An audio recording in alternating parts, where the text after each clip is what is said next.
Hey guys, what's up? Welcome back to Force Strategy Gaming, and welcome back to another Community Spotlight episode. Here at Community Spotlight, we look at games from you guys in the community, the games that you send to us, and we talk about your gameplay, things that you can do to improve your play style, your mechanics, your build orders, anything like that. And yeah, we basically just dissect your gameplay and try to help you improve and make you a better player. Now in this particular Community Spotlight, the player that we're going to be looking at is Redzer. He is a Protoss player in the 1v1 league, and he is in the Gold League. So a Gold Protoss player, Redzer here. So starting things out, obviously going to be really simplistic in the beginning of the match, but it's really important that you make sure that you get those beginning things solidified and you have a nice opening build. So starting off with that 9 pylon and then scouting right after, these are two very important things. Based on the fact that you saw that probe coming out so early, you can be pretty sure that your opponent's in this position. You guys caught each other basically right at the exact same time. Moving in for your initial scout, obviously some odd pylon placement. This would be something to be concerned about. One of two things is happening. Either he's attempting to form a wall, or he's going to be planning on putting a gateway down here for some early pressure. One of the two things is likely in seeing this pylon placement. Now we saw this gateway go down, and we see your opponent inside of your base. Now something I want to mention to you is you are obviously moving out your probe here. It's a really good idea to stay inside of your opponent's base until a cybernetics core is up and you have a stalker coming out. Until that point, you have no real threats. You can continuously move around your opponent's base, hold down shift and queue up a bunch of positions. This is going to allow you to do it pretty much manually, and you can just keep hopping back to his base whenever necessary, whenever you're not building inside of your own base. And this is something I really strongly suggest doing. Now, the reason being that you really want to see what your opponent gets after this first gateway. We saw this gateway coming down, and this is specifically why I'm going to mention this. Obviously, you played the game, so you know that this happens, but if we hit everyone vision here, we can see, look at this second gateway going down. Seeing two gateways, 2-gate pressure. This is what you're going to expect. This means lots of zealots early in the game. This means you need to prepare for it. But without scouting this, you have no idea it's coming. So your opponent's going for 2-gate zealot pressure early in the game. No assimilators as well. Now that's something, if we go back into your vision, that's something we're going to see that you didn't scout either. You want to check those assimilators, and you really want to stay inside of his base until you see the second building that goes down. You need to see if it's another gateway or if it's a cybernetics core, because there are going to be two drastically different outcomes depending on which building he drops first. So that's my main suggesting. Something else that I noticed, I'm going to actually go back here really quick. Something else I noticed when I looked at this replay was that you get supply blocked here. So we can see here your supply blocked, 18 of 18 supply. So what you want to do, you obviously don't ever want to be in this position where you're forced to drop 2 pylons. In fact, you're not even forced to drop 2 pylons, but you do get supply blocked, so you're forced to drop a pylon. This second pylon of yours should be coming out around 15 or 16 supply, somewhere in that vicinity. That's going to prevent you from getting supply blocked. And like I said earlier, it's not that build orders are super important, but at least having a general understanding of when to put down these buildings in respect to everything else that's going on in the match, that is important. Mainly speaking, supply. You'd never want to get supply blocked. Getting supply blocked means it delays your buildings, building of units, it delays your building of workers, and that's a real big problem, because any delay in time that you have in making these things puts you behind your opponent significantly, really, if you think about it. If you wait 30 seconds, if you're supply blocked for 30 seconds, then your opponent's going to have about 1.5 more probes than you right off the bat. And there's been no attacks, there's been no harassment. Just the fact that you let yourself get supply blocked puts you behind your opponent. That's a problem. That's definitely something you want to avoid. Something else I will say is that, this sentry here is great. You would definitely ideally would want to open up with at least a zealot. A lot of times what you'll see from Protoss players as far as opening units are concerned is you'll see 1 zealot, 1 stalker, and 1 sentry. This is basically just a nice versatile mix of units. Here we go. We can see that you're going for a 3-gate robo here. Definitely don't want to see a 4th gateway, but so far everything looks good. Everything looks just fine. Warp gate research coming out for you as well. We see that your probe's coming up here. Something else I definitely want to mention, obviously, like I said, you want to stay inside of your opponent's base until you see that second building. The other thing, though, is that secondary scouting is really important. So, you stay inside of your opponent's base, you see cybernetics core coming down, if that is the case. In normal games, that's what you'll see. And then you leave his base with a probe. Well, you definitely want to go in at about another 1 to 2 minutes later. You want to try to get another probe in to check what else he has for buildings, at least to see what units he has at the front of his base, because he's likely to have that front blocked off with units. So yeah, now you know at this point, you see 3 gateways, you saw a ton of zealots. That tells you for sure that he opened up with gateways and zealots. I mean, look at all of that. There's no other way he could have this many zealots at this point in the game unless he opened up with a 2 gate like he did. Luckily for you, you do have these sentries here though. Force fielding is definitely going to be something that's going to help you out a lot. Something else I'm going to say, 2 big things here.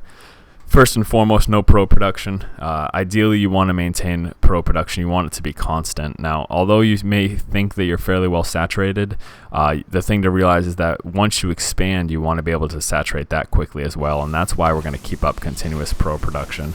Now, your opponent's moving with zealots, dropping force fields, basically going to be what saves you here, so it's a good thing that we have these sentries down. Getting this immortal out, it's okay. It's not the greatest against zealots. It just doesn't do as much damage. If you had stalkers, you'd be in a really strong position. But at this point, it looks like you also have that robotics bay going down. So once you start getting Colossus out, obviously you're going to have a huge advantage. It's really just about surviving this. Warping in additional sentries, that's exactly what you're going to want to do. Just buy yourself time for some more warp-ins of units. Now, something I'll mention here is it looks like you've got some warp-ins off cooldown. You have resources, but you're not using them. That's kind of a problem as well. You want to make sure, okay, so you're supply blocked. So we can see the problem here of being supply blocked. We can see how much of an issue it is. It's happened twice to you thus far in the game. And 2 really crucial points. Early game, while you're building up your economy, don't want to get supply blocked. Going to set you behind your opponent. Trying to defend against a push, getting supply blocked, that is even worse. It's really bad for you. I'm sure in this situation you were very frustrated because you want to get more units to defend yourself, but you're supply blocked. Something I'll say specifically about this is that when you get all of your buildings up, you have your 3 gateways, you have your robotics facility up. When all of your buildings are up and in full swing and full production, you really need to make sure you're almost constantly making pylons, because every wave of warp-ins plus a robo facility unit that comes out, that's like a full pylon right there. So every time you warp in units, which is just about every 30 seconds, 28 for zealots, 32 for these 2, the stalker and the sentry, you're gonna need another pylon almost at that point, because it's almost a full pylon's worth of units. You can see here again getting supply blocked. You're not going to be able to warp in as soon as these are off cooldown. Okay, so you drop supply block because you lost units, but you can see the problem there. So the idea is that once you have all these, instead of having to drop 3 at a time like this, once you have all of your buildings up, just try to make sure that pylon production is constant. You drop a pylon, you warp in units. You drop a pylon, you warp in units. You need to keep it up like that.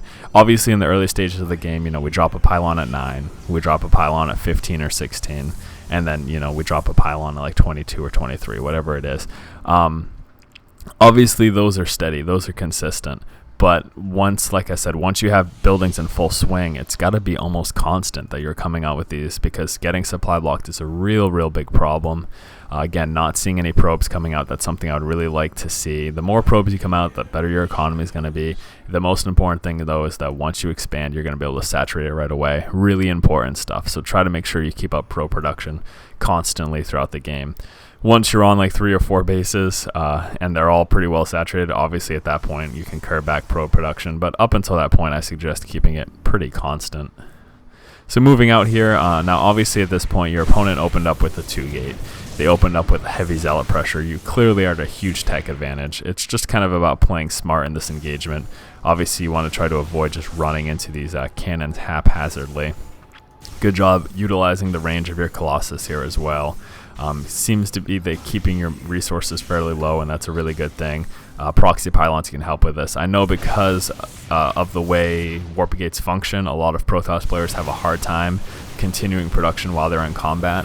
Proxy pylons like this can remedy that. Basically, you obviously want to pay attention to your army, and you're not going to run back to your base for too long just to warp in units.